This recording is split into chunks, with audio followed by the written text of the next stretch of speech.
룻기서 3장 1절부터 5절까지 말씀이요. 룻의 시어머니 나오미가 그에게 이르되 내 딸아 내가 너를 위하여 안식할 곳을 구하여 너를 복되게 하여야 하지 않겠느냐. 네가 함께 하던 하녀들을 둔 보아스는 우리의 친족이 아니냐. 보라 그가 오늘 밤에 타작 마당에서 보리를 까불리라. 그런즉 너는 목욕하고 기름을 바르고 의복을 입고 타작 마당에 내려가서 그 사람이 먹고 마시기를 다하기까지는 그에게 보이지 말고 그가 누울 때에 너는 그가 눕는 곳을 알았다가 들어가서 그의 발치 이불을 들고 거기 누우라. 그가 내 할 일을 네게 알게 하리라 하니 룻이 시어머니에게 이르되 어머니의 말씀대로 내가 다 행하리이다 하니라. 우리 룻에 대한 이야기, 나오미에 대한 이야기라는 걸 우리가 잘 아시죠? 13절, 14절을 우리 또 같이 보도록 하겠어요. 이 밤에 여기서 머무르라. 아침에 그가 기업 물을 자의 책임을 내게 이행하려 하면 좋으니 그가 그 기업 물을 자의 책임을 행할 것이니라. 만일 그가 기업 물을 자의 책임을 내게 이행하기를 기뻐하지 아니하면 여호와께서 살아 계심을 두고 맹세하노니 내가 기업 물을 자의 책임을 내게 이행하리라. 아침까지 누워 있을지니라 하는지라. 룻이 새벽까지 그의 발치에 누웠다가 사람이 서로 알아보기 어려울 때에 일어났으니 보아스가 말하기를 여인이 타작마당에 들어간 것을 사람이 알지 못하여야 할 것이라 하였습니다.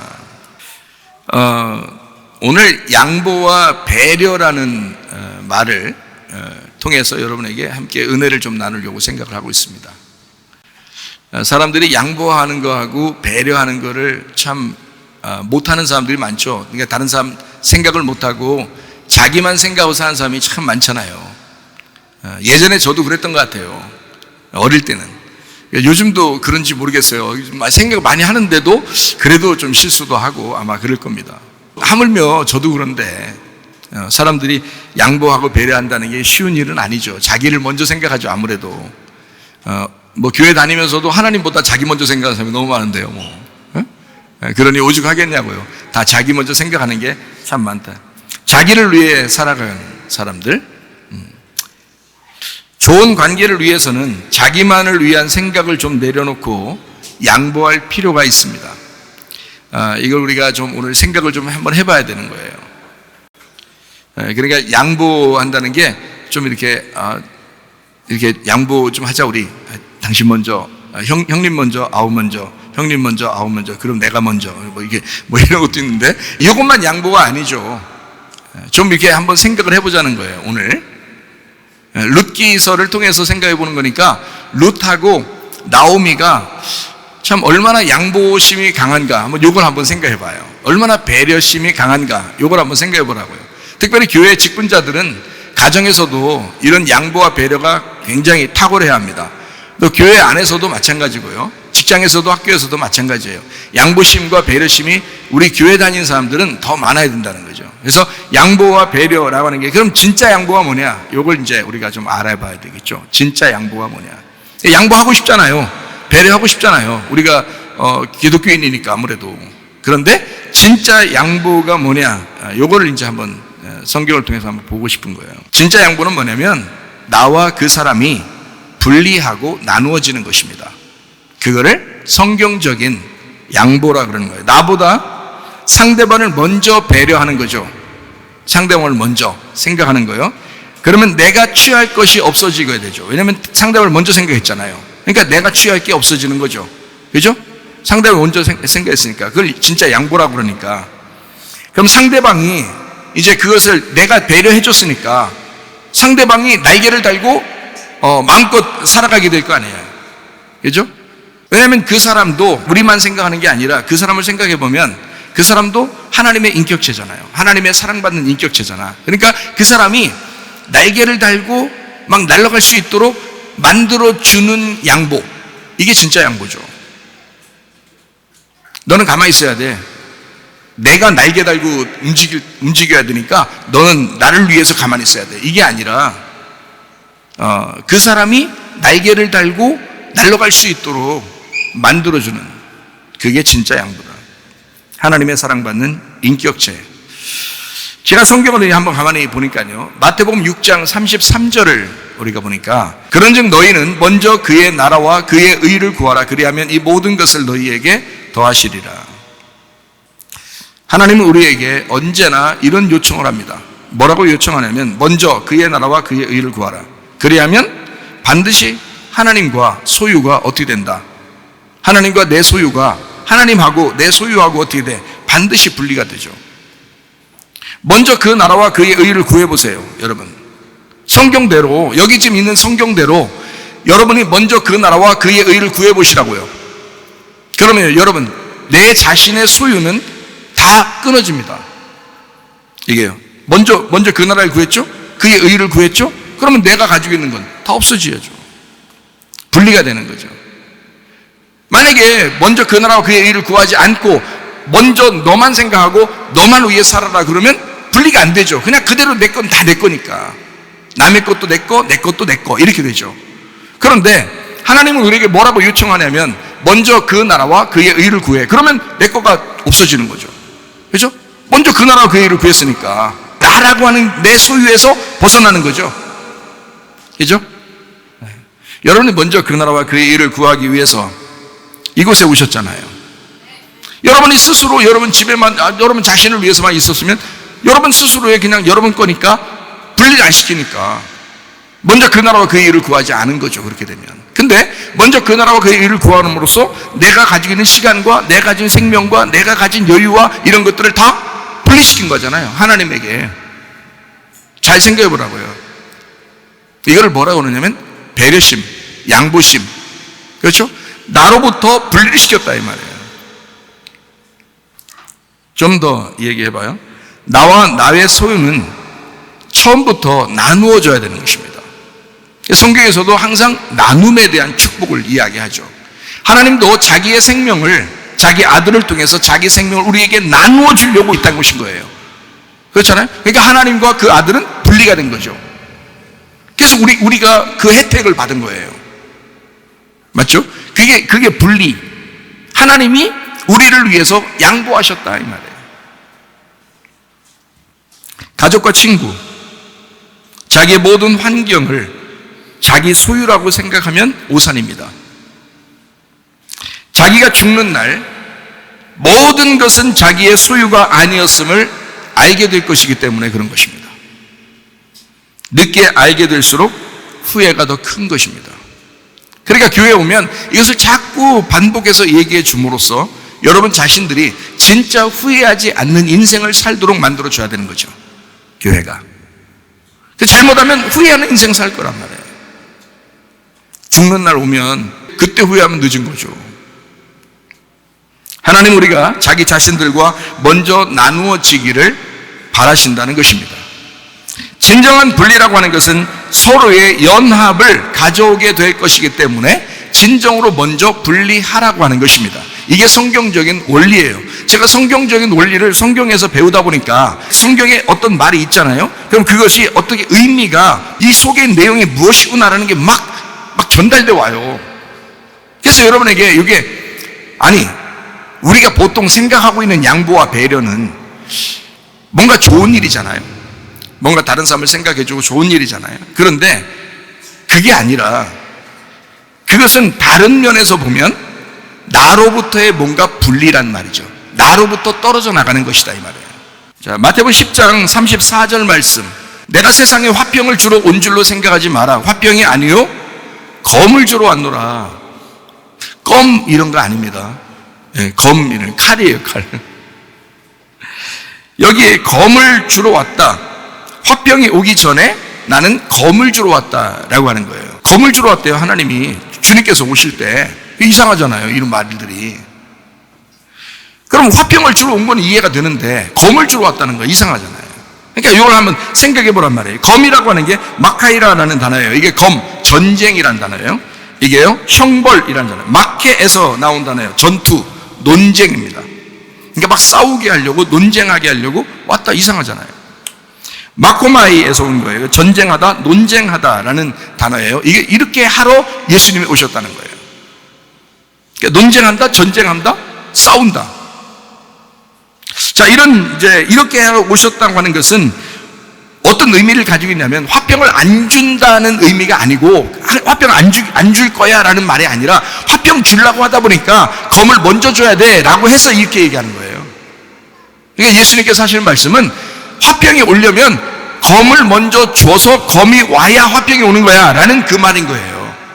그러니까 내가 검을 줄 수밖에 없어. 왜냐하면 화평을 줘야 되니까. 그 말인 거죠. 그게 성경이니까 잘 이해하셔야 된다. 우리는 검을 생각 안 해요. 아예 생각하기 싫어한다고요. 어떻게 싸워? 어떻게 싸우는 거, 그러니까 싸우지 않으려고만 생각한다는 거죠. 화평만 생각하는 거예요. 근데 그렇지 않죠. 먼저 그 나라와 그의 의를 구하려다 보니까 검이 오는 거예요. 내 주변의 환경과 나와 우리 가족들과 싸움이 일어나죠. 먼저 그 나라와 그의 의를 구하려고 하니까 생각해 보시라고요. 자기의 시간하고도 싸우죠. 자기의 생명하고도 싸우죠. 자기의 돈하고도 싸워야 되죠. 일단 검이 와야 되는 거, 먼저 그 나라와 그의 의를 구해야 되니까. 이해가 돼요? 네. 그렇게 주님이 오셨다는 거예요. 그거 먼저 주러 왔다. 화평 주시기 위해서 검을 줄 수밖에 없다라는 말이에요. 이 말이. 부활하신 주님이 제자들에게 첫 번째 하신 말씀이 뭐죠? 요한복음 20장 19절 말씀에 이날 곧 안식 후 첫날 저녁 때에 제자들이 유대인들을 두려워하여 모인 곳에 문들을 닫았더니 예수께서 오사 가운데 서서 이르시되 너희에게 평강이 있을지어다. 부활하신 예수님이 먼저 주고 싶었던 게 뭐냐면 평강이에요. 그럼 예수님이 십자가 못 박혀 죽으시기 전에는 뭐 하러 왔다 그래요? 검을 주러 왔다 그랬잖아요. 검을 주러 왔다 그러고 죽으시고 부활한 다음에는 평강을 준다 그러지. 부활하고 난 다음에 내가 이제 드디어 검을 주러 왔다 이렇게 하면 안 되잖아요. 그거는 십자가에 죽기 전이라고요. 여러분이 정말로 십자가에 죽기 전이면 여러분은 항상 속에서 갈등이 일어나고 싸움이 일어나고 여러분 자신들이 하나님을 선택하는 데 있어서 교회를 선택하는 데 있어서도 굉장히 갈등이 일어날 것이다. 당연한 것이다. 그게 검이라는 거예요. 그러나 여러분 자신은 완전히 죽었다. 십자가에 못 박혀 죽고 예수 그리스도와 함께 죽임을 당했다. 그러면 그때부터는 평화, 하나가 된다는 거죠. 그게 이제 주님의 말씀입니다. 평안을 주러 왔다. 평강이 있을지어다. 에이레네입니다. 이 에이레네라는 말은 평강이라는, 화평이라는 말도 되지만 많이 쓰이는 말이 에이레네가 연합입니다. 연합. 완전함, 완성. 그래서 연합하여 완전해진다. 그래야 평강이다. 이 말이거든요. 그러니까 봐요. 검을 주러 왔노라 해서 평강이 오면은 완전해지는 거예요. 그죠? 검이 없이 평강이 오는 건 완전함이 아니라는 거죠. 그러니까 뭐하고 연합이 돼야 돼. 이게 하나가 돼야 돼. 그러니까 하나가 되려면 혼자 하나가 안 되잖아요. 둘이 갈라진 것이 하나가 될 때 그때 이제 연합이라고 그러는 거예요. 그걸 평강이라고 그러죠. 둘이 갈라졌었는데 이게 하나가 되는 거, 이걸 평강이라고 그런다고요. 부부가 왜 부부예요? 둘이 하나 됐다 그래서 부부라고 그러거든요. 부부. 그러니까 둘이 남자 여자가 나누어졌을 때는 완전 반대예요. 둘이. 근데 요게 둘이 하나가 되면 부부라고 그러는 거예요. 그걸 뭐라고 그래요? 둘이라고 그래요? 하나라고 그래요? 하나라고, 한 몸이라고 그래요. 그러니까 먼저는 어떻게 돼? 먼저는 둘이 있어야 된다는 거지. 먼저는 둘이 있고 이것을 예수님이 죽으심으로 하나를 만들었다. 이걸 평강이라고 그러는 거예요. 이걸 연합이라고 그런다고. 하나됨. 그 하나됨이라는 건 그냥 하나 되는 게 안 되게 여러분이 나 하나님하고 평화하고 싶어, 나 하나님하고 평강하고 싶어, 나 하나님하고 하나 되고 싶어. 그냥 하나 되는 게 아니라고요. 먼저 일단 끊어져야 된다고. 뭐가 끊어져야 된다는 거예요. 뭐가 죽어야 된다는 거예요. 뭐가 칼이 와서 나를 죽여야 된다는 거예요. 뭔가가 나로부터 분리가 돼야 그 다음에 하나님하고 연합이 되는 거예요. 우리가. 근데 이런 분리함이 없이 계속해서 갈등하는 겁니다. 계속 갈등해. 하나님한테 완전히 연합이 안 되면 평강이 없으니까. 그러니까 불안한 거예요. 자기가 죽을 때 불안해져 더. 내가 천국 갈 수 있을까? 이런다고요. 그러면 이건 늦은 거라니까. 그때 되면. 지금 성경을 잘 들으시라고요. 이런 말씀들을 잘 듣고 이 순서가 있구나. 평강이라는 이 단어는 예수님이 부활하고 난 다음에 주시는 건데 부활하고 난 다음에는 평강이라는 건 연합을 시키는 거구나. 그럼 연합이라는 것은 뭔가 갈라져 있던 것이 하나 된 걸 얘기하는 거니까 연합, 하나됨, 평강, 평화 이렇게 되는 거니까 갈라졌어야 된 것이었구나. 먼저 뭔가가 갈라져야 되는구나. 그럼 뭐하고 갈라질 거예요 여러분? 하나님하고 갈라질 거예요? 아니, 이미 우리는 태어날 때부터 하나님하고 갈라져 있었다니까요. 원래가 하나님으로부터 갈라져 있었어요. 근데 하나님하고 또 갈라져요? 어떻게? 아니라고. 이 땅에서 내가 가지고 있는 것들이 있다고요. 내 시간, 물질, 몸, 마음, 또 내 가족들, 자녀들, 남편, 아내, 부모, 이런 게 있을 거 아니에요. 그거하고 너하고 갈라지라는 거야. 너하고 갈라지라는 거야. 그게 예수님이 말한 검을 주러 왔노라 이거거든요. 근데 안 갈라져요. 모른다고. 하나님하고 연합하려고는 하는데 자기는 이 갈라짐이 없는 거예요. 갈라짐이 없는 상태에서 하나님하고 연합을 하려고 하는 거예요. 근데 하나님 뭐라 하면 일단 갈라놔봐. 먼저 그 나라와 그의 일을 구해봐. 그게 갈라짐이야. 그 갈라짐인데 그 갈라짐이 있으면 내가 하나가 될게 너하고, 그러면 다른 거 다 돌려줄게 이 말이거든요, 하나님이. 그런데 다 뺏길 것 같은 거예요, 하나님한테 다 뺏길 것 같은 거예요. 여러분, 교회 다니는 사람이, 교회 다니는 자녀가 더 효도할 겁니다, 여러분. 부모에게. 왜 그런지 알아요? 자기 교회 다니니까 오히려 부모하고 떨어진 것 같죠? 나중에 보세요, 누가 진짜 효도하는지. 부모하고 처음에 떨어져서 교회에 나온 것 같지만 어느 날 이 아이가 하나님하고 하나가 되고 연합이 되면 그 사람이 진짜 효도한다고요. 이 사람이 마음으로 효도가 한다고. 하나님의 마음을 가지고 효도한다고요. 그게 진짜라고요. 근데 사람들이 이 아들을, 딸을 교회에 뺏길까봐 막 못 뺏기게 만들려고 그래. 내 거야. 너는 나한테만 같이 충성해야지. 나한테만 효도하고 같이 있어야지. 나중에 어느 날 진짜 불효자 됩니다. 영적으로 마음으로 하나님 마음을 모르고 효도하려고 하는 거예요. 그러니까 돈이나 좀 갖다 던져주면 되는 줄 알고 효도가. 아니면 양로원이나 모셔다 드린다든지, 아니면 생색내는 거죠. 자기도 마음이 없는 거예요. 마음이 안 생기는 거예요. 하나님 마음이 들어와야 된다니까요. 진짜 효도하려면 하나님 마음이 들어와야 돼. 진짜 효도하려면요. 근데 하나님 마음이 안 들어와. 그런 상태에서 효도한다니 효도가 되냐고. 자기 집구석을 먼저 생각하지 부모님 먼저 생각하겠냐고. 생각을 해보라고요. 안 된다니까. 근데 진짜 하나님 마음이 들어와서 하나님과 연합이 되면요, 효도하지 말라고 해도 효도합니다. 나중에 진심으로 효도하려고 하는 거죠. 그 마음으로. 생각을 해보시라고요. 화병을 주시기 위해서 검을 먼저 주시는 하나님. 그게 어떤 의미인가 잘 생각해 봐야 된다. 주님은 부활하고 난 다음에 평강을 주기를 원하셨다. 왜냐하면 부활이라는 건 죽음을 전제로 하는 거잖아요. 그러니까 죽음을 전제로, 다시 말하면 죽음이 뭐예요? 죽음이 갈라놓는 거예요. 죽음이 갈라놓는 거야. 그 죽음을 전제로 부활했을 때 평강이 온다. 연합이 온다는 거예요. 그러니까 교회에 오는 사람들은 끊임없이 하나님과 연합을 해야 되는데 그냥 무조건 연합 이렇게 생각하면 안 된다는 거지. 나의 죽음이 연합을 가져오겠구나. 나의 죽음이 우리 가정의 평강을 가져오겠구나. 이걸 생각하셔야지. 화평의 목적을 위해서 날마다 자기를 부인하고 자기 십자가를 지는 검이 필요하다, 그 말입니다. 누가복음 9장 23절의 말씀이에요. 또 무리에게 이르시되 아무든지 나를 따라오려거든 자기를 부인하고 날마다 제 십자가를 지고 나를 따를 것이니라. 주님이 이렇게 말씀하시면서 제자들에게 부탁하잖아요. 야, 네 자신을 부인하고 십자가 지고 날 따라와야 돼 라고 계속 얘기하시면서 우리한테는, 야, 내가 부활하고 난 다음에 보니까 야, 아무것도 아니야, 니네는 이렇게 안 해도 돼, 우리한테 그러겠어요? 아니라고요. 성경 말씀에 기록돼서 우리에게 말씀하시는 것은 지금 우리에게 이 말씀이 우리에게도 적용된다는 말이죠.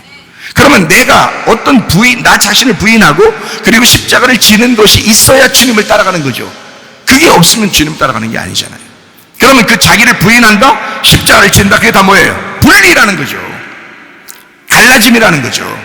그게 끊어짐이라는 거죠. 그게 주님이 주시는 칼이라는 거죠. 이해가 되시겠습니까? 마태복음 10장 36절 말씀 한번 봐요. 사람의 원수가 자기 집안 식구리라. 아들과 아버지와 분리하라는 거예요. 아버지와 아들과 원수래요. 딸과 어머니가 원수래요. 그러면 딸과 어머니가 어떻게 원수가 돼요? 딸과 엄마가 원수, 분리하라는 거예요. 아들과 아버지가 분리하라는 거예요. 원수가 되라는 거예요. 며느리하고 시어머니하고 분리하라는 거예요. 원수되라는 거예요. 사람의 원수가 자기 집안 식구이기 때문에 그렇다, 이렇게 얘기하는 거예요. 마태복음 10장은 우리가 분명히 얘기하잖아요. 근데 사람들이 먼저 원수 되려고 하지 않는다고요. 그냥 내 식구, 내 남편, 내 아내. 솔직히 안 그렇습니까? 교회 다녀도 내 그렇게 해야 진짜 사랑인 줄 알고 그런단 말이에요. 그게 먼저 점검을 해보셔야 돼요. 내가 내 속에 나를 부인하고 십자가를 지고 주님을 따라가는 사람이야. 내 속에 예수의 칼이 내 속에 있느냐, 이걸 먼저 생각하셔야죠. 그래야 주님 안에서 부활하고 주님 안에서 연합하고 주님 안에서 평강이 온다는 거죠. 그게 주님의 말씀이라는 거예요. 근데 그거를 생각하는 사람이 많지 않습니다. 제가 보니까 교회들마다 그걸 많이 생각하는 사람이 많지 않아요. 그냥 좋은 게 좋은 거라고 자꾸 얘기해주고 그래서 그런가 봐요. 그거 아니에요. 성경 분명히 얘기하잖아요. 자기를 부인하고 십자가 지라. 그리고 주님은 칼을 주러 먼저 왔다. 그 다음에 평강이 올 거다. 그 다음에 연합이 올 거다. 먼저 그 나라와 그의 의를 구해봐. 그러면 네 거로부터 싹 다 분리가 될 거야. 그러면 그 다음에 하나님과 네가 연합이 될 거야. 그러면 네 모든 게 다시 돌아와. 너한테. 먼저 하나님을 탁 붙들어서 하나님을 탁 만나잖아요. 다른 게 싹 다 따라옵니다, 여러분. 근데 그걸 몰라요. 그 다른 거 가지고 막 애걸 못 거라는 거예요. 하나님 생각 안 해. 교회 생각 안 해. 그냥 막 자기 거 막 이런다고요. 이렇게 산다고요. 해보시라고. 나중에 어느 날 진짜 피눈물 날 때가 올 거예요. 제가 말한 게 사실이니까. 왜 사실이냐면 저는 성경에 있는 걸 그대로 전달하는 사람이에요. 저는 사람들에게 인정받으려고 하는 것도 아니고 사람의 기쁨 받으려고 하는 게 아니에요. 하나님을 기쁘시게 하고 싶고 하나님의 말씀을 증거하고 싶고 하나님에게 인정받는 목사 되고 싶은 사람이에요. 그러니까 나는 그리스도의 종으로서 얘기하는 거예요. 여러분 진짜 이렇게 해봤느냐 이거야. 안 돼. 그게 잘 교회 다녀도 잘 안 돼. 그러니까 실패가 오고 자기가 막 죽을 병이 생기고 뭐 가정의 문제가 막 진짜 깨질 위기에 막 오고 막 힘들고 돈에 대한 문제가 막 엄청나게 생기고 이럴 때 아이고 죽겠네 하면서 그때 돌아오게 돼요. 안 된다고. 그 전에 알고 있어야 된다고. 이 말씀이 무엇인지를 깨달으면 그런 일도 안 생긴다고. 주님이 우리 보고 뭐 불행하라고 뭐 이 땅에 우리를 창조하시고 자기가 십자가 못 박혀 죽으시고 부활하시고 그랬겠어요? 우리 불행하라고? 우리 행복하라고 그렇게 죽으신 거예요, 주님이. 근데 왜 일부러 불행을 자충하느냐 이거야. 왜 하나님 말씀대로 살려고 하지 않느냐 이거야. 기독교인은 하나님 말씀대로 살려고 하는 사람들이잖아요. 그러니까 하나님 말씀대로 한번 따라보자 이 말이에요. 자, 여기에 원수라고 하는 게 에크드로스라는 단어예요. 에크드로스라는 단어가 미워하다, 증오하다라는 겁니다. 자기 집안 식구를 미워하고 증오하래요. 근데 이거 무식하고 머리 나쁜 사람도 집에 가서 진짜 미워하고 증오하는 사람이 있을지 몰라. 아니면 그렇게 하고 싶은 사람도 있을지 몰라. 야, 잘됐다. 성경에 그렇게 나왔대. 이거 다 멍청이지 이거 진짜. 그런 뜻이 아니에요. 그런 의미로 하라고 하는 거냐고. 기독교에 가서 일부러 그런 거 막 증오하고 막 눈 막 레이저 광선 쏘면서 막 증오하고 미워하고 막 이렇게 그렇게 하라고 시키는 거냐고 교회에서. 그거 아니라고요. 지금 말씀을 가르쳐 주고 있는 거라고 여러분에게. 지금 말씀은 이렇게 두 가지로 나누어진 것을 하나로 연결해서 하나님이 말씀하시고 있다라고 하는 걸 지금 얘기해 주는 거라고. 가장 분리가 잘 된 것이 하나님과 우리의 관계예요. 분리가 그렇게 철저하게 됐는데 예수님이 이 땅에 오신 거야. 우리하고 하나님하고 연결시키려고. 하나 되게 하려고. 그게 성경이라고요. 그래서 검을 먼저 주러 왔고 그 다음에 화평을 주러 왔다. 이렇게 딱 연결시킨 겁니다. 먼저 원수 되게 하고 그 원수가 이웃 되게 하는 사랑이 하나님의 마음입니다. 그게 하나님의 마음이에요. 그러니까 목적은 이웃 되게 하고 목적은 친구 되게 하고 목적은 사랑하게 만들려고 그러려고 목적 자체가 그런 거란 말이에요. 하나님은 우리들을 혼낼 때도 마찬가지죠. 하나님이 징계하고 혼내는 것도 자기 아들이니까 사랑하니까 자기가 뭔가 좋은 걸 해주고 싶으니까 징계하고 혼내고 그러는 거예요. 자기 아들이니까. 하나님께서 여러분을 사랑하시기 때문에 그래서 징계받는 것도 달게 받으라는 거예요. 왜냐하면 하나님이 날 사랑하시는구나. 나를 뭘 만드시려고 하는구나. 나를 좋은 그릇으로 만들려고 하는구나. 이렇게 생각하시면 되는 거예요. 왜 이렇게 나는 고생이 심해. 나는 이렇게 다른 사람은 그냥 평안하게 잘 사는 것 같은데 나는 이렇게 막 힘들고 어려워. 이렇게 얘기하는 사람들이 있거든요. 근데 하나님이 사랑하시기 때문입니다. 하나님이 여러분 사랑하셔요. 일부러 미워하는 하나님이 어디 있어요? 생각해 보시라고. 주님의 평안을 주시기 위해서 상대방을 가장 크게 배려하는 양보가 뭐냐? 분리와 불화와 떠남입니다. 제가 이것을 여러분에게 잘 설명해 주려고 해요. 그래서 양보는 용서예요. 양보는 진정한 용서. 그게 양보하는 거예요. 그 용서는 뭐냐면 떠남입니다. 떠남. 그게 분리, 불화하는 겁니다. 예수님이 일부러 검을 준다고 했겠어요? 일부러 막 싸우자고? 아니에요. 그것이 너희들에게 진정한 용서를 깨닫게 하는 말씀이기 때문에 그런 거예요. 양보하는 거예요. 분리시키는 겁니다. 그래서 칼을 얘기하는 거예요. 자, 창세기 3장 24절 말씀 한번 볼게요. 이같이 하나님이 그 사람을 쫓아내시고 에덴 동산 동쪽에 그룹들과 두루두는 불칼을 두어 생명나무의 길을 지키게 하시니라. 하나님이 그 사람을 쫓아내시고 미워해서 그렇게 쫓아냈었을까요? 그 쫓아낸다는 말이 가라쉬입니다. 가라쉬. 하나님이 사랑하고 싶어서 쫓아내는 거예요. 그 쫓아낸다는 가라쉬라는 단어가 어떤 단어냐면 쫓아낸다, 내던진다, 버린다, 이혼한다 라는 단어예요. 그게요. 근데 또 다른 말로 말하면 용서한다라는 말입니다. 그게요. 자, 마태복음 6장 14절 15절 말씀 한번 볼게요. 너희가 사람의 잘못을 용서하면 너희 하늘 아버지께서도 너희 잘못을 용서하시려니와 너희가 사람의 잘못을 용서하지 아니하면 너희 아버지께서도 너희 잘못을 용서하지 아니하시리라. 여러분, 혹시 용서하지 못한 사람이 이 가운데 있다면, 마음속에 아직도 용서하지 못한 사람이 있다면 용서하고 신앙생활 하는 게 신상에 좋을 겁니다. 우리 교회는 특별히 그럴 거예요.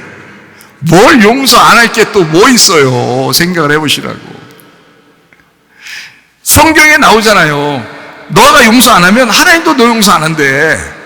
용서하세요. 용서는 해야 될 거 아니야. 같이 뭐 맨날 돌아다니라는 얘기는 아닙니다. 용서한다고 해서 맨날 같이 돌아다니는 뜻이 여기 그렇게 써 있어요? 야, 사람이 잘못해서 용서하고서 맨날 같이 돌아다니라. 여기 써 있어요? 성경에? 아니잖아요. 그런 의미가 아니라고. 같이 뭐 맨날 같이 밥 먹고 맨날 같이 돌아다니고 이런 거 아니라고. 그렇게 안 해도 돼. 그러나 네 마음에 진짜 용서가 있느냐? 근데 교회 같이 생활하는 사람은, 우리 교회에서 같이 생활하는 사람들은 용서하는 마음이 진짜 있어서 진짜 정말 용서했으면 같이 밥도 먹어야죠. 우리 교회에서는 같이 다녀야죠. 우리 교회에서는 같이 봉사해야죠. 그거는. 그러면 이제 멀리 있는 사람을 갖다 일부러 용서했다고 해서 맨날 같이 만나가지고 밥 먹고 같이 돌아다니고 그렇게 하라는 뜻은 아니잖아요. 그 사람이 맨날 또 미련한 짓을 하는데 그거 하다 또 계속 따르고 인정해주고 그런 얘기는 아니잖아요. 미련한 사람과 동행할 수는 없는 거니까. 지혜로운 사람과 동행해야 되니까. 예수 그리스도를 사랑하는 사람과 동행하셔야 합니다. 특별히 여러분 자신들이 먼저 잘못을 용서할 수 있는 그런 마음을 가지셔야 된다 이 말이에요. 그 마음을 갖고 생활하셔야 돼. 여러분 왜 못해요? 왜 못해? 내가 예수님 만나보니까 그냥 용서하고 싶더라고. 다 그냥. 저도요, 사람 목사인데도 저도 사람 때려 죽이고 싶은 사람이 있더라고. 옛날에 은혜 받기 전에 진짜 때려 죽이고 싶은, 얼마나 때려 죽이고 싶은 마음이 있으면 잠도 안 와. 밥도 안 먹히고, 모래알 씹는 것 같아요. 막 그런 사람이었어요. 저도. 그런데 예수님 딱 만나니까 그냥 눈물밖에 안 나와. 눈물밖에. 그냥 용서하고 싶어. 그냥 용서했다고 해서 맨날 만나고 밥 먹고 그러지 않습니다. 손해예요. 그건. 우리 교회 사람들하고 같이 있어야지. 교회 사람들하고 같이 밥 먹고 우리 학생들하고 같이 놀고 같이 이렇게 말씀 나누고 기도하고 그러지. 지혜로운 사람들과 함께 있어야지. 어쨌든 양보는 용서고, 용서는 분리이고, 분리는 떠남이고, 그거는 불화입니다. 이게 쫓아냈다. 하나님이 인간을 쫓아냈다. 그 사람을 쫓아냈다. 분리시켰다. 용서했다. 이혼했다. 이 말이에요. 이혼하는 목적이 뭐예요? 하나님이 인간하고 이혼하려는 목적이 뭐예요? 뭐겠어요? 결혼하려고 이혼하는 거예요. 결혼하려고. 저는 이게 성경을 아주 가슴 깊이 깨닫게 됐습니다. 주님이 가르쳐 주셔서. 그러니까 머리로 지식으로 이렇게 아는 게 아니에요. 제가 아는 거는. 이건 진짜 깨달아지는 거예요. 이거는 가슴으로 마음으로 깨달아지는 말씀들이에요. 그래서 마태복음 6장 14, 15절에 이렇게 말하는 잘못을 용서하라. 이 단어가 용서가 아피에미라는 단어예요. 아피에미. 이 아피에미라는 단어가 내보내다, 버려두다, 용서하다, 이혼하다.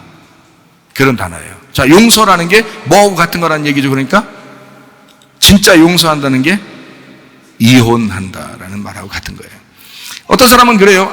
막 미워 죽겠는데 이혼 안 한대요. 어떤 사람도. 그거 희한하더라고. 왜 그러냐 했더니 이혼하면 저 사람이 딴 데 가서 또 행복하게 살까 봐 그런대요. 기분 나빠서 이혼 못 해준대요. 그래서 도장 찍어달라고 그 사람이 그 도장 자기 건 찍고서 그 종이를 그렇게 몇 년을 따라다니면서 그 얘기를 한대요. 도장 좀 찍어달라고. 근데 못 찍어. 내가 눈에 흙이 들어가는 게 전까지는 내가 못 찍어줘! 막 이러면서 그런다네요. 그거는요, 진짜 미워하는 거예요. 그건 같이 사는 게 아니고, 같이 살려고 그러는 게 아니라, 진짜 미워하는 거예요. 그거는요, 행복을 위한 칼이 아니라, 불행을 위한 칼인 거예요. 그거는. 그 사람이 진짜 행복할 수만 있다면, 자기가 이혼을 함으로써 그 사람이 행복할 수만 있다면 당연히 그렇게 할 수 있어야 되죠. 그 도장 찍어달라면 찍어줄 수도 있고 그래야지. 그래야 진짜 행복하다면. 응? 그런데 그걸 안 해. 자기 눈에 흙이 들어가기 전까지는 안 해준다. 용서를 못 한다는 얘기예요. 성경적으로 보면, 지금 제가 성경적인 얘기를 하는 거지, 또 이 교회는 또 이걸 조장하고 있구나 그렇게 하지 말고, 그 말이 아니라고. 용서라는 단어가 아피엠이라는 단어인데, 진정으로 용서한다는 말은 이혼한다는 단어예요. 이 말이요. 이게 버려둔다, 내버려두다. 그러니까 여러분, 어떤 사람 미워 죽겠거들랑요, 그 사람 행복이 무엇인가 한번 찾아보세요. 그 사람 행복이 무엇인가. 정말 미워 죽겠거들랑 그렇게 한번 해보시라고. 저 사람이 어떻게 하면 저 사람이 행복할까? 내가 어떻게 하면 행복할까? 이거 아닙니다. 자기가 어떻게 하면 행복할까? 이게 아니고, 저 사람이 어떻게 내가 해줘야 저 사람이 진짜 행복할까? 그렇죠? 그걸 뭐라 그래 지금? 그걸 지금 뭐라 그래? 배려해 주는 거잖아. 양보해 주는 거잖아. 그거를 성경에서 아피엠이, 그 단어가 뭐라고요? 용서한다라는 단어라고요. 용서한다. 그러니까 여기에 네가 진짜 그 사람의 잘못을 용서해 줘라 하는 말은 그 사람이 진짜 행복하게 해 줘라 그 말이야. 너 그 사람 신경 쓰지 말고 그 사람 행복하게 해 줘라 이거야. 그게 용서라는 거예요. 같이 붙들고 있으면서 서로 불행하게 하지 말고. 자, 뭔 말인가 계속 또 이야기 해봐요. 예. 말씀이 아주 풍성해집니다. 나오미의 입장을, 룻기서 3장에 나오미의 입장을 한번 생각해봐요. 나오미의 입장. 자, 잘 생각해요. 나오미 입장입니다. 여러분 지금 나오미 입장이야. 자기가 시어머니인데 며느리가 며느리를 하나 뒀는데 며느리가 다른 남자 만나.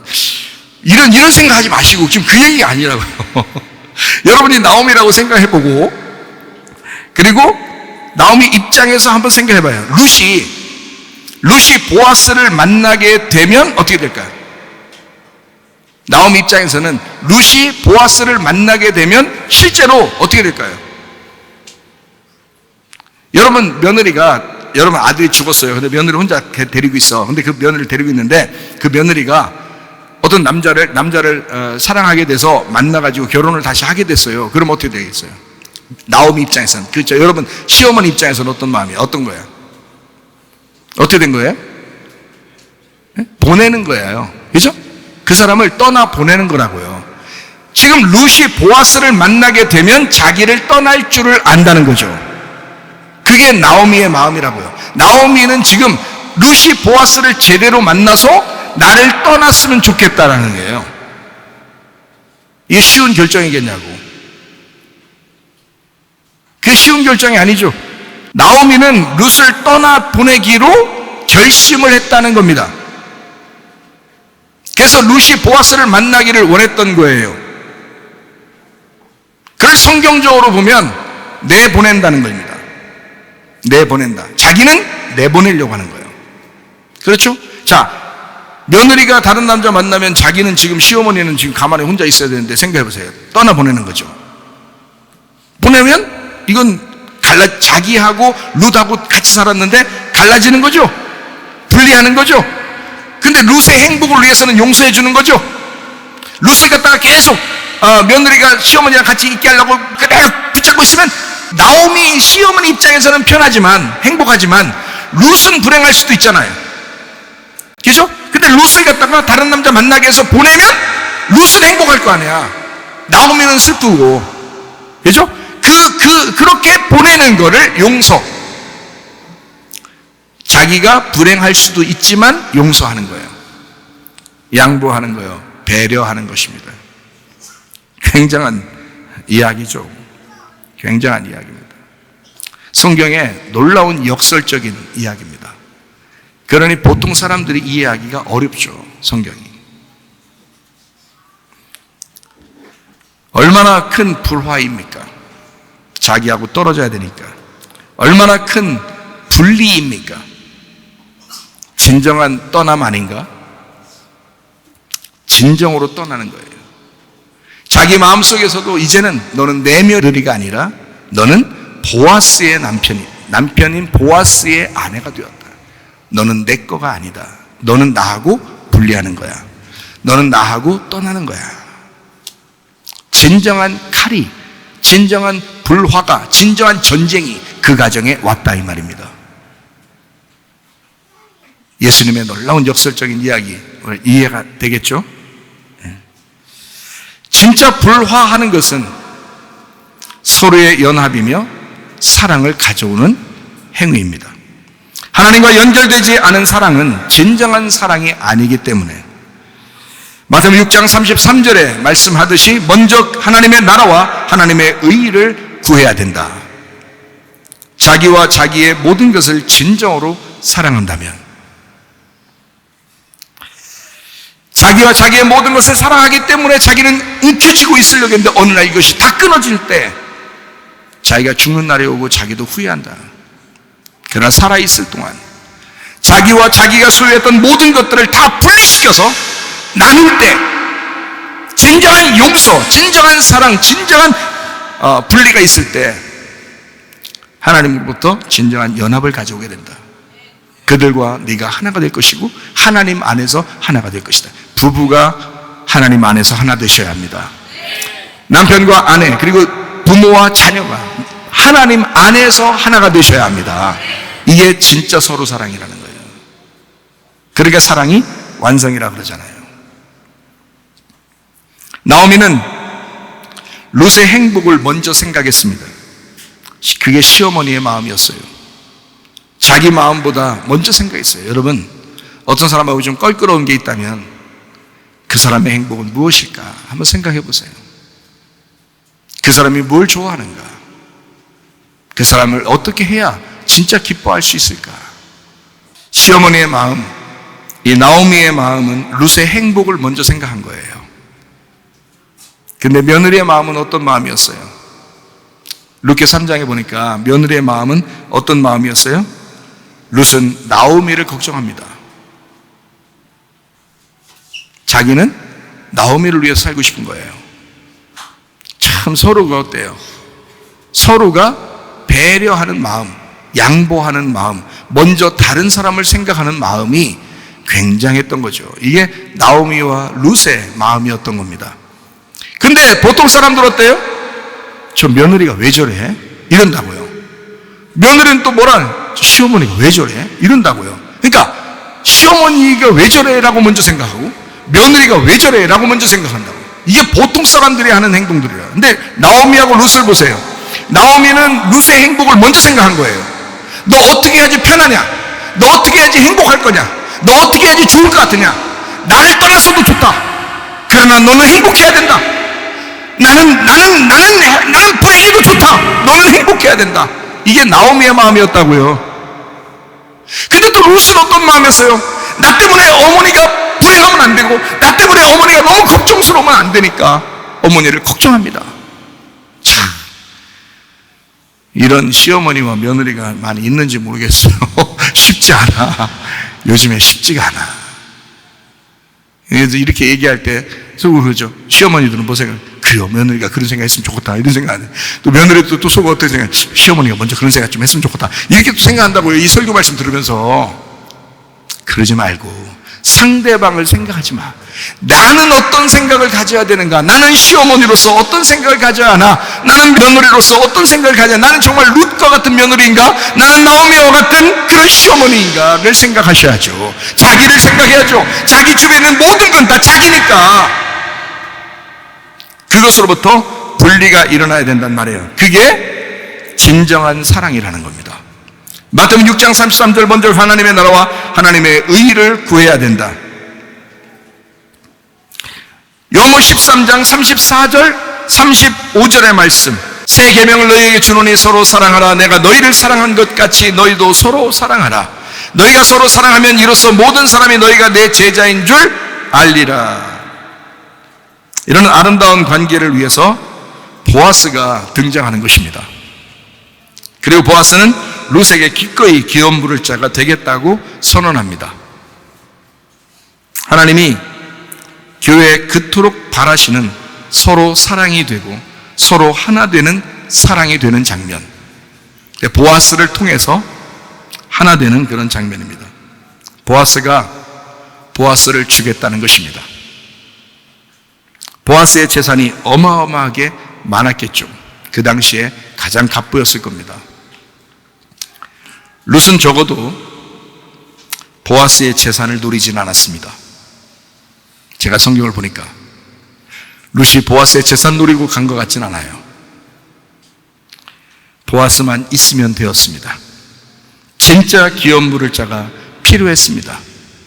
이 여자는요, 보아스도 룻의 기업을 걱정했습니다. 보아스는 정욕적인 사람이 아니었습니다. 보아스가 그 당시 문화를 볼 때 보아스가 정욕적인 사람이었다면 룻을 단숨에 자기가 취하고, 젊은 여자니까 단숨에 취하고 또 버릴 수 있는 위치에 있었던 사람이었습니다. 근데 보아스는 그렇게 하지 않았습니다. 다른 기업 물을 자가 있는지 먼저 알아보았다 이랬습니다. 룻기서 4장 4절입니다. 내가 여기 앉은 이들과 내 백성의 장로들 앞에서 그것을 사라고 내게 말하여 알게 하려 하였노라. 만일 내가 물으려면 물으려니와 만일 내가 물으지 아니하려거든 내게 고하여 알게 하라. 네 다음은 나요 그 외에는 물을 자가 없느니라 하니 그가 이르되 내가 물으리라 하는지라. 다른 기업 물을 자가 있는지 먼저 알아보았습니다. 보아스는 정욕적인 사람이 아니었다는 얘기죠. 먼저 취하고 보자 이런 게 아니었습니다. 그 기업 물을 자는 마치 율법이 우리를 대하듯이 룻이라고 하는 사람을 본 겁니다. 정확하고 날카롭게 대답합니다. 자기가 손해를 볼 것 같아서 그렇게 할 수 없겠다. 룻기서 4장 6절입니다. 그 기업 물을 자가 이르되 나는 내 기업에 손해가 있을까 하여 나를 위하여 물으지 못하노니 내가 물을 것을 네가 물으라. 나는 물으지 못하겠다. 보아스가 물어보니까 그 사람이 나 안 하겠다는 거예요. 처음에 한다고 했다가 야, 이 여자는 모함 여자야. 그리고 남편 죽었어. 자, 이렇게 하니까 보통 이게 그 사람이 그런 사람 아니더라도 다른 사람 결혼할 사람이 얼마나 많겠어요. 그때 당시 여러 명하고 결혼해서 사는 시대인데, 그러니까 그 사람이 우리 집안에 손해 볼 것 같다. 그런 여자 데려오는 것 자체다 손해다. 이렇게 생각하게 된 거예요. 그래서 보아스는 합법적인 방법으로 결혼하고 룻을 인정해 주기를 원했습니다. 잘 생각해 봐요. 룻기서 4장 9절 10절입니다. 보아스가 장로들과 모든 백성에게 이르되 내가 엘리멜렉과 기련과 말론에게 있던 모든 것을 나오미의 손에서 산 일에 너희가 오늘 증인이 되었고 또 말론의 아내 모압 여인 룻을 사서 나의 아내로 맞이하고 그 죽은 자의 기업을 그의 이름으로 세워 그의 이름에 그의 형제 중과 그곳 성문에서 끊어지지 아니하게 하매 너희가 오늘 증인이 되었느니라 하니. 성문에서요. 성문에서 그 기업 물을 것이 끊어지지 않도록 만들어 주겠다 하는 그런 얘기입니다. 모두 이 보아스의 마음에 이 말하는 모든 것들은 보면 룻을 배려한 마음이었습니다. 이스라엘 결혼도 마찬가지예요. 결혼을 그냥 안 하고도 사는 사람들이 굉장히 많아요.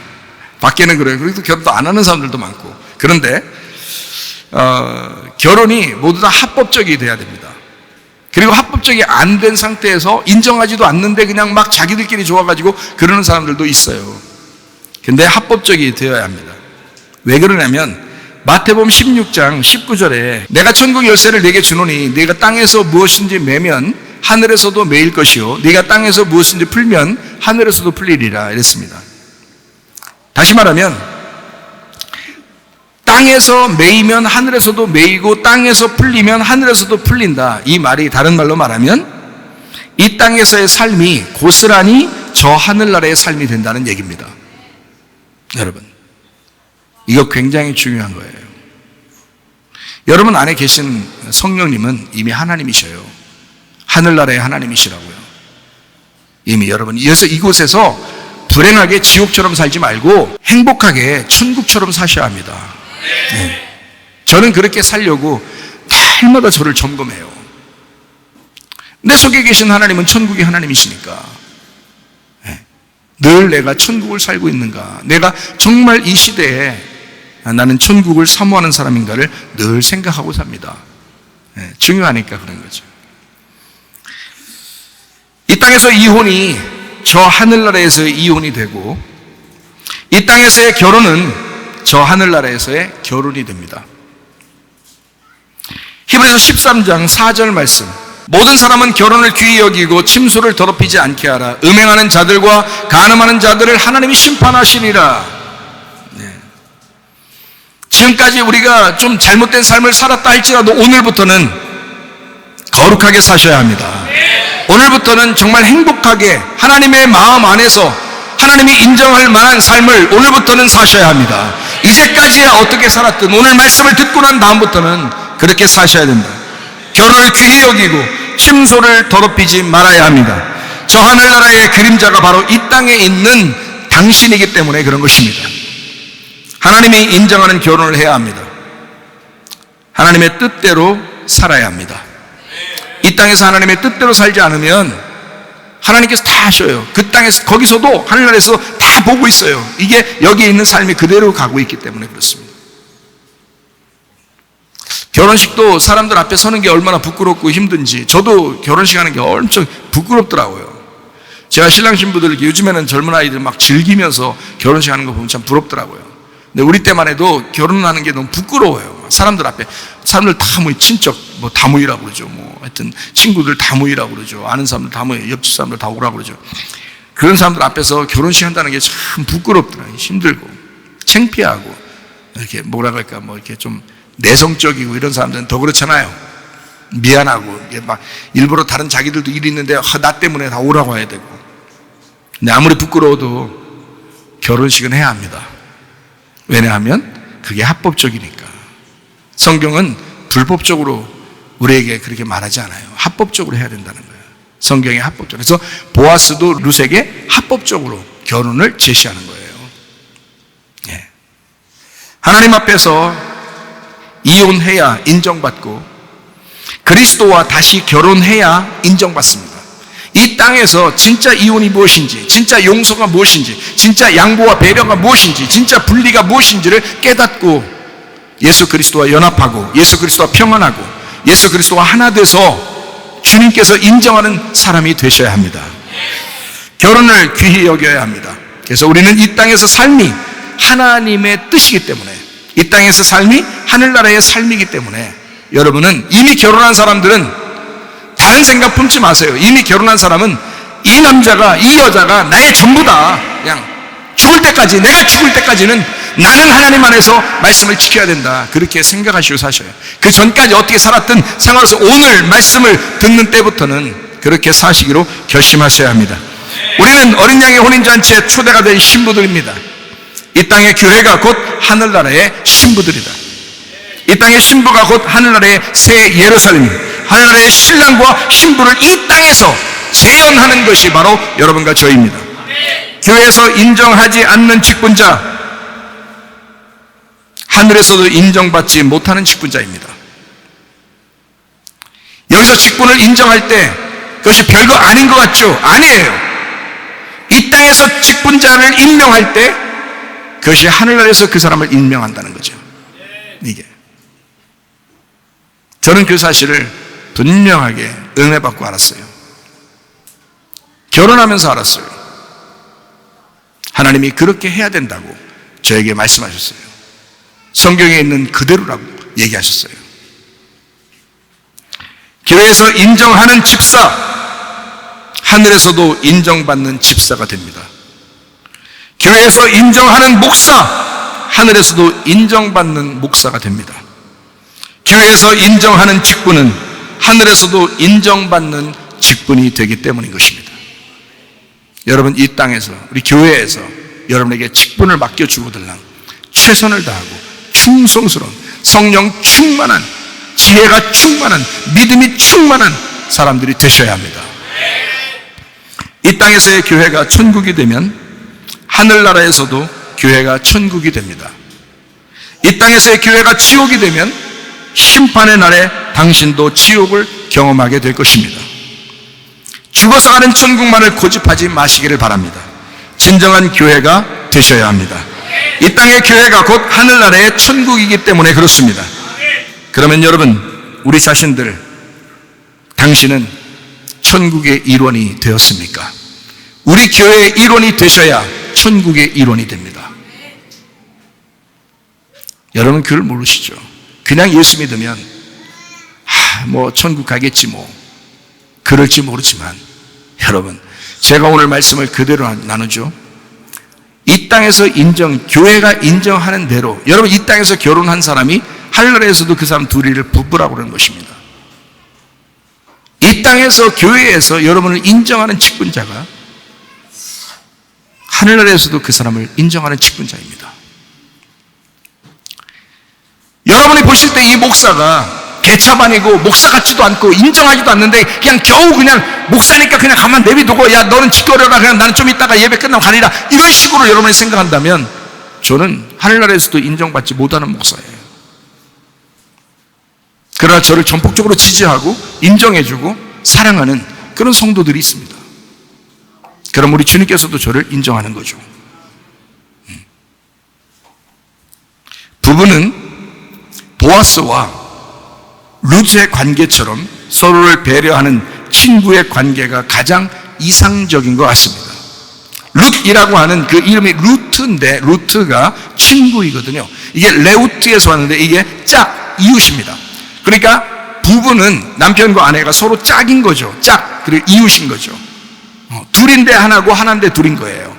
이게. 그래서 짝인 거예요. 짝, 서로 짝. 서로를 배려하는 친구의 관계. 친구들 만나면 그렇잖아요. 같이 술도 먹고 이야기도 하고 밤새도록 얘기하면서 배려해주고 그러잖아요. 친구를 위해서 막 얘기도 들어주고 막 하잖아요. 남편이 얘기하면요, 야 시끄러워 자. 아내가 얘기하면 넌 더 시끄러워 자. 이건 아니라는 거죠. 친구처럼 같이 얘기를 많이 들어주고 얘기할 수 있는 사람, 부담 없이 서로 친구처럼 얘기할 수 있는 사람들이 되셔야죠. 우리 집에서 우리 아내하고 제가 얘기를 많이 합니다. 한번 얘기를 시작하면 2시간도 하고 3시간도 하고 막 이럽니다. 어떤 데는 새벽까지 해요. 저녁에 시작해서, 저녁 먹고 시작해서 새벽까지, 새벽 3시까지 2시까지 하고 막 눈이 안 감겨요. 나중에는 뻑뻑해 눈이. 그래도 그게 좋아, 얘기하니까. 보아스는 진짜 룻을 사랑했습니다. 룻은 보아스를 진짜 존경했습니다. 룻을 향한 보아스의 배려는 언제나 한결같았습니다. 보아스의 입장에서 자기가 부끄러워질까봐 얘기해주는 그런 말투가 아니었습니다. 룻기서 3장 14절 말씀, 룻이 새벽까지 그의 발치에 누웠다가 사람이 서로 알아보기 어려울 때에 일어났으니 보아스가 말하기를 여인이 타작마당에 들어온 것을 사람이 알지 못하여 할 것이라 했습니다. 자기 창피해서 얘기하는 게 아니에요. 사람들이 룻을 어떻게 볼까? 아직 정식으로 합법적으로 결혼하지 못했는데 혹시 룻이 그러지 않은 사람이 남자와 같이 있는 모습이 다른 사람이 볼까봐, 그래서 배려해 주느라고요, 양보해서 배려해 주느라고 진심으로 보아스는 룻을 걱정한 것입니다. 룻이 오해받아 어려운 일을 겪을까봐 진정으로 걱정해 주는 마음, 그게 보아스의 마음이었습니다. 룻기서 3장 15절 말씀이요, 보아스가 이르되 네 겉옷을 가져다가 그것을 펴서 잡으라 하매 그것을 펴서 잡으니 보리를 6번 되어 룻에게 지어주고 성읍으로 들어가니라. 보아스는 룻의 겉옷에, 룻이 우리죠. 예수님이 우리의 겉옷에 그 옷, 우리가 입은 옷, 그 예수님 자신에게 보리 6번을 되어주고 보냈습니다. 룻이 먹는 것으로 만약에 만족했다면 룻께서는 여기서 결론을 맺어야 되는 것이죠. 그러나 룻은 그 먹는 것에 만족하지 않았습니다. 룻께서는 여기에서 끝마쳐지지가 않습니다. 보아스가 베푸는 그 양식보다 더 큰 은혜가 있었다는 얘기입니다. 그거를 룻이 더 사모했다는 얘기예요. 바로 보아스 자신입니다. 룻은 보아스를 얻고 싶은 거예요. 먹는 양식을 위해서 일하는 게 아니라, 먹는 양식에 대해서 만족한 게 아니라 룻은 보아스 자신이 자기한테 올 때까지 이 룻기서가 맞춰지지 않습니다. 보아스도 마찬가지예요. 먹을 걸 좀 자기가 해주고, 내가 남편이니까 일하고 아내한테 좀 돈 좀 던져줬으니까 난 됐다, 이런 게 아니라 진실로 자기 자신을, 보아스가 자기를 룻에게 줄 때까지 이 룻기서가 멈추지 않습니다. 참 놀라운 배려와 사랑이죠. 하나님이 우리에게 베풀어 주시는 그 축복보다 더 큰 은혜가 있습니다.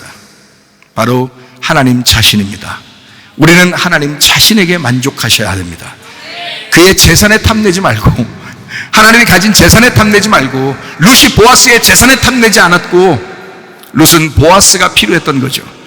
우리는 하나님의 가지고 계신 그 재산에 우리가 탐내는 것이 아니라 하나님 자신이 우리에게 필요해야죠. 누가복음 11장 13절, 너희가 악할지라도 좋은 것을 자식에게 줄 줄 알거든 하물며 너희 하늘 아버지께서 구하는 자에게 성령을 주시지 않겠느냐 하시니라. 하나님은 구하는 자에게 하나님 자신을 주길 원하셨습니다. 성령을 주길 원하셨다. 그것이 진짜 아닌가? 그거 받으려고 우리가 하는 거 아닌가? 그 안에서 충만하게 살려고 하는 거 아닌가? 그게 천국 아닌가? 다른 어떤 것이 더 필요한가? 오히려 하나님의 성령의 충만한 것을 필요로 하지 아니하고 다른 것을 더 많이 구한 것은 아닌가? 좀 생각해 보셔야 되겠죠. 예수님 안에 거하는 것이 진짜 복입니다. 믿음의 명문가가 되길 원합니다. 여러분 자신들이 믿음의 명문가, 인류 기반이 돼서 믿음의 명문가로 살아가시기를 바랍니다. 예수를 구하시기를 바랍니다. 예수를 간직하시기를 바랍니다. 예수로 충만하여 사시기를 바랍니다.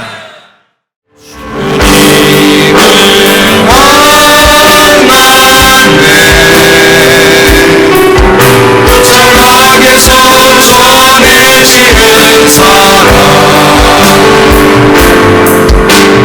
내게 임한 주님의 능력, 날 누르는 아픔의 근원이 멋지셨네.